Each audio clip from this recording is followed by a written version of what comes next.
한 마리의 고양이가 새끼를 물고 어둠 속을 걷고 있었습니다. 굶주림에 다리는 후들거렸고 온몸은 상처투성이었습니다. 하지만 입은 단 한 번도 놓지 않았습니다. 앞에는 급류가 흐르는 폭포가, 뒤에는 포기하고 싶은 유혹이 있었습니다. 그러나 어미는 계속 걸었습니다. 왜일까요? 무엇이 이 작은 생명을 이토록 강하게 만든 걸까요? 산을 떠난 어미 고양이는 마을의 불빛을 향해 걷고 있었습니다. 밤은 깊었고 달빛만이 길을 비춰주었습니다. 첫 번째 새끼를 안전한 바위 틈에 숨겨두고 두 번째 새끼를 물고 천천히 산자락을 내려왔습니다. 발걸음은 무겁고 느렸지만 멈출 수 없었습니다. 한 걸음, 또 한 걸음 앞으로만 나아갔습니다. 새벽이 밝아올 무렵 어미는 첫 번째 새끼를 두었던 곳으로 돌아가 마지막 새끼를 데리고 왔습니다. 이제 두 새끼가 모두 함께였습니다. 어미는 잠시 숨을 고르고 다시 걷기 시작했습니다. 하지만 산에서 마을까지의 거리는 생각보다 멀었습니다. 숲을 지나야 했고 계곡을 건너야 했으며 바위 투성이 길을 넘어야 했습니다. 며칠간 제대로 먹지 못한 어미의 몸은 한계에 다다르고 있었습니다. 다리는 떨렸고 시야는 흐려졌습니다. 하지만 새끼를 내려놓을 수는 없었습니다. 해가 떠올랐습니다. 따뜻한 햇살이 등을 비췄습니다. 어미는 그늘진 바위 아래에 새끼를 두고 물을 찾아 나섰습니다. 근처 작은 계곡에서 물을 마셨습니다. 목이 타들어가는 것 같았습니다. 한참을 마시고 나서야 정신이 조금 돌아왔습니다. 먹이도 필요했습니다. 풀숲을 뒤지다 작은 들쥐를 발견했습니다. 사냥은 어렵지 않았습니다. 본능이 몸을 움직였습니다. 배를 채우고 새끼에게로 돌아왔습니다. 새끼들에게 젖을 물리고 조심스럽게 핥아주었습니다. 잠시 쉬었지만 오래 머물 수는 없었습니다. 해가 중천에 떴을 때 어미는 다시 새끼를 물고 길을 떠났습니다. 이틀이 지났습니다. 어미와 새끼는 깊은 숲을 지나 계곡 근처에 도착했습니다. 며칠 전 내린 비로 계곡물은 평소보다 많이 불어 있었습니다. 물소리가 요란했고 하얀 물거품이 바위에 부딪혀 튀어올랐습니다. 어미는 계곡 가장자리를 따라 걸었습니다. 건널 수 있는 곳을 찾아야 했습니다. 새끼를 물고 있는 상태에서 깊은 물을 건너는 것은 불가능했습니다. 한참을 걷다가 바위가 징검다리처럼 놓인 곳을 발견했습니다. 물은 빠르게 흘렀지만 바위만 잘 밟으면 건널 수 있을 것 같았습니다. 어미는 신중하게 첫 번째 바위로 올라섰습니다. 발밑이 미끄러웠습니다. 미끼가 끼어 있었습니다. 조심스럽게 균형을 잡고 두 번째 바위로 뛰어 올랐습니다. 물살이 다리를 스쳤습니다. 차가웠습니다. 세 번째 바위, 발을 디디는 순간 바위가 흔들렸습니다. 어미는 균형을 잃었습니다. 몸이 기울었습니다. 새끼를 물고 있던 입이 순간적으로 열렸고 새끼가 바위 위로 떨어졌습니다. 어미는 즉시 몸을 낮추고 새끼를 다시 물었습니다. 하지만 그 순간 발이 미끄러졌습니다. 물속으로 떨어졌습니다. 차가운 물이 온몸을 감쌌습니다. 급류가 몸을 휩쓸어 갔습니다. 어미는 필사적으로 새끼를 입에서 놓치지 않으려 했습니다. 물 위로 고개를 들고 있는 힘껏 발을 저었습니다. 하지만 물살은 너무 강했습니다. 바위가 다가왔습니다. 어미는 몸을 돌려 바위에 부딪히지 않으려 했지만 물살이 그대로 밀어붙였습니다. 어깨가 바위에 부딪혔습니다. 날카로운 통증이 왔지만 입은 놓지 않았습니다. 물은 점점 더 빨라졌습니다. 앞에 작은 폭포가 보였습니다. 2m 정도 되는 낙지. 어미의 눈이 커졌습니다. 이대로 떨어지면 새끼가 위험했습니다. 마지막 순간 어미는 옆쪽에 큰 바위를 발견했습니다. 물 위로 튀어나온 바위. 어미는 남은 힘을 모두 쏟아 그쪽으로 헤엄쳤습니다. 발톱으로 바위를 긁었습니다. 한 번, 두 번, 세 번째 시도에서 겨우 바위 틈을 붙잡았습니다. 온 힘을 다해 바위 위로 기어 올랐습니다. 물은 어미의 뒷다리를 당겼습니다. 폭포로 끌고 가려 했습니다. 하지만 어미는 놓지 않았습니다. 발톱이 바위에 박혔고 근육은 비명을 질렀지만 조금씩 위로 올라갔습니다. 마침내 바위 위에 올라섰습니다. 새끼를 조심스럽게 내려놓고 온몸을 떨며 숨을 헐떡였습니다. 물이 몸에서 뚝뚝 떨어졌습니다. 추웠습니다. 너무 추웠습니다. 새끼를 확인했습니다. 새끼도 온몸이 젖어 있었지만 숨을 쉬고 있었습니다. 살아 있었습니다. 어미는 새끼를 핥아주기 시작했습니다. 젖은 털을 말리고 체온을 돌려주기 위해 자신도 떨리는 몸이었지만 새끼를 먼저 돌봤습니다. 한참을 핥아주고 자신의 몸으로 감싸주었습니다. 해가 몸을 말려주었습니다. 1시간이 지나고 2시간이 지났습니다. 어미와 새끼는 바위 위에서 조용히 쉬었습니다. 그리고 다시 길을 떠났습니다. 가을째 되는 날, 어미는 더 이상 제대로 걷지 못했습니다. 계곡에서의 사고로 어깨를 다쳤고 굶주림은 더욱 심해졌습니다. 사냥을 시도했지만 실패했습니다. 몸이 말을 듣지 않았습니다. 하지만 멈출 수 없었습니다. 새끼는 점점 약해지고 있었습니다. 우는 소리도 작아졌고 움직임도 느려졌습니다. 어미의 젖도 거의 나오지 않았습니다. 마을의 불빛이 가까워졌습니다. 이제 숲을 벗어나면 도시 외곽이었습니다. 조금만 더 가면 됐습니다. 넷째 날 아침, 어미는 숲의 끝자락에 도착했습니다. 앞에는 큰 도로가 있었습니다. 차들이 빠르게 지나갔습니다. 요란한 소리와 매캐한 냄새, 어미는 멈춰섰습니다. 도로를 건너야 했습니다. 저 너머에 마을이 있었습니다. 어미는 타이밍을 재기 시작했습니다. 차가 지나가고 잠시 조용해지면 빠르게 건너가야 했습니다. 하지만 차는 끊임없이 왔습니다. 1시간이 지났습니다. 2시간이 지났습니다. 마침내 틈이 생겼습니다. 어미는 새끼를 물고 도로로 뛰어들었습니다.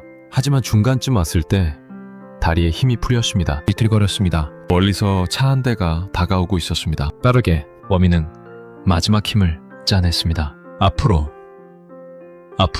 도로 반대편 풀밭에 거의 다다랐습니다. 차는 급히 브레이크를 밟았습니다. 끼익 하는 소리와 함께 멈춰섰습니다. 어미는 도로를 벗어나 풀밭에 쓰러졌습니다. 더 이상 움직일 수 없었습니다. 온몸의 힘이 다 빠져나갔습니다. 시야가 흐려졌습니다. 하지만 마지막까지 새끼만은 입에서 놓지 않았습니다. 새끼를 몸 가까이 끌어안았습니다. 미안해. 엄마가 여기까지밖에 못 데려왔구나. 어미의 의식이 흐려졌습니다. 차에서 한 여자가 내렸습니다. 어머, 저기 봐요. 여자는 급히 풀밭으로 달려왔습니다. 쓰러진 어미 고양이와 그 품에 안긴 새끼를 발견했습니다. 살아있어요. 빨리 담요 가져와요. 남자도 차에서 뛰어내렸습니다. 뒷좌석에서 담요를 꺼내왔습니다. 여자는 조심스럽게 어미와 새끼를 담요로 감쌌습니다. 어미는 희미하게 눈을 떴지만 저항할 힘도 없었습니다. 동물병원으로 가요. 빨리. 차는 급히 출발했습니다. 15분 후 그들은 동물병원에 도착했습니다. 수의사가 급히 나왔습니다. 심각한 탈진과 탈수 증상입니다. 며칠간 굶은 것 같고요. 어깨에 부상도 있네요. 새끼는 체온이 많이 떨어졌습니다. 즉시 치료를 시작해야 합니다. 어미는 응급실로 옮겨졌습니다. 수액이 연결되고 상처가 치료되고 따뜻한 담요가 덮여졌습니다. 새끼도 인큐베이터에 들어가 체온을 회복하기 시작했습니다. 1시간이 지나고 2시간이 지났습니다. 어미의 호흡이 안정되었습니다. 새끼의 체온도 정상으로 돌아왔습니다. 수의사는 고개를 끄덕였습니다. 다행입니다. 조금만 늦었어도. 여자는 눈물을 닦았습니다. 남자는 조용히 어미를 쓰다듬었습니다. 이 아이들 얼마나 힘들었을까요? 일주일이 지났습니다. 어미는 많이 회복했습니다. 다시 먹을 수 있게 되었고 걸을 수 있게 되었습니다. 새끼들도 건강을 되찾았습니다. 활발하게 움직이고 어미 곁에서 장난을 치기 시작했습니다. 여자와 남자는 매일 병원을 찾아왔습니다. 음식을 가져오고 함께 시간을 보냈습니다. 어미는 처음에 경계했지만 점차 마음을 열기 시작했습니다. 이 사람들은 다르다는 걸 느꼈습니다. 위협하지 않았습니다. 상처를 주지 않았습니다. 오히려 치유해 주었습니다. 우리가 데려갈까요? 여자가 남자를 보며 물었습니다. 남자는 고개를 끄덕였습니다. 그래요.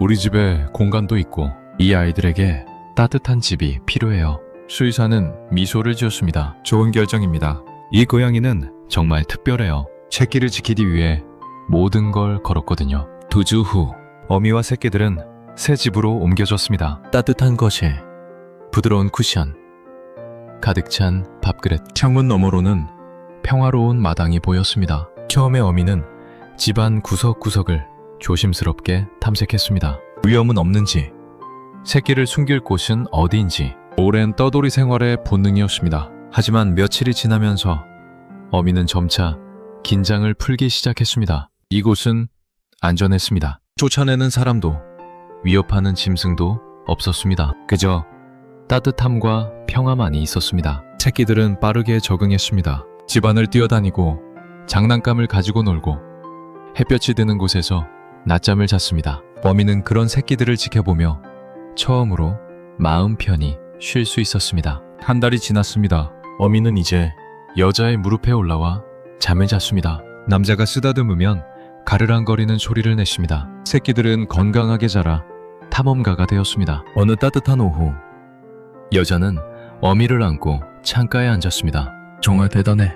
어떻게 그 먼 길을, 그 위험한 길을 새끼를 데리고 왔을까? 어미는 조용히 여자를 올려다보았습니다. 초록색 눈동자가 잔잔하게 빛났습니다. 그 눈빛에는 모든 이야기가 담겨 있었습니다. 외로웠던 날들, 굶주렸던 밤들, 두려웠던 순간들. 하지만 포기하지 않았던 의지도. 여자는 어미를 가슴에 안았습니다. 이제 괜찮아. 이제는 안전해. 계절이 바뀌었습니다. 새끼들은 이제 다 큰 고양이가 되었습니다. 건강하고 활발하고 호기심 많은 아이들로 자랐습니다. 어미는 그들을 지켜보며 조용히 만족했습니다. 가끔 어미는 창밖을 바라보았습니다. 저 멀리 산이 보였습니다. 한때 죽음의 위협이 도사렸던 그곳. 하지만 이제는 그저 풍경일 뿐이었습니다. 그 여정이 없었다면 지금의 평화도 없었을 것입니다. 그 고통이 없었다면 이 따뜻함도 몰랐을 것입니다. 어미는 가르랑거리며 여자의 곁으로 다가갔습니다. 새끼들도 따라왔습니다.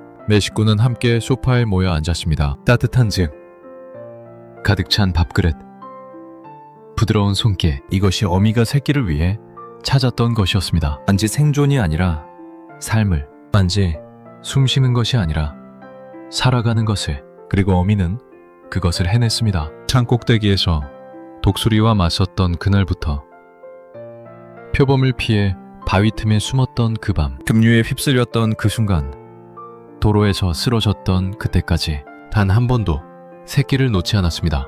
단 한 번도 포기하지 않았습니다. 저녁 무렵 여자는 어미를 쓰다듬으며 조용히 말했습니다. 넌 정말 강한 엄마야. 세상 그 누구보다. 어미는 눈을 감았습니다. 가르랑거리는 소리가 조용히 울렸습니다. 세상은 어미에게 차갑고 가혹했습니다. 한 번도 친절하지 않았고 한 번도 쉽게 해주지 않았습니다. 하지만 어미는 견뎠습니다. 왜냐하면 지킬 것이 있었으니까. 사랑할 이유가 있었으니까. 그리고 그 사랑은 모든 고통보다 강했습니다. 이 이야기는 실화를 바탕으로 만들어졌습니다. 세상 어딘가에는 아직도 떠도는 어미들이 있습니다. 자신의 모든 것을 걸고 새끼를 지키려는 작은 생명들이 있습니다.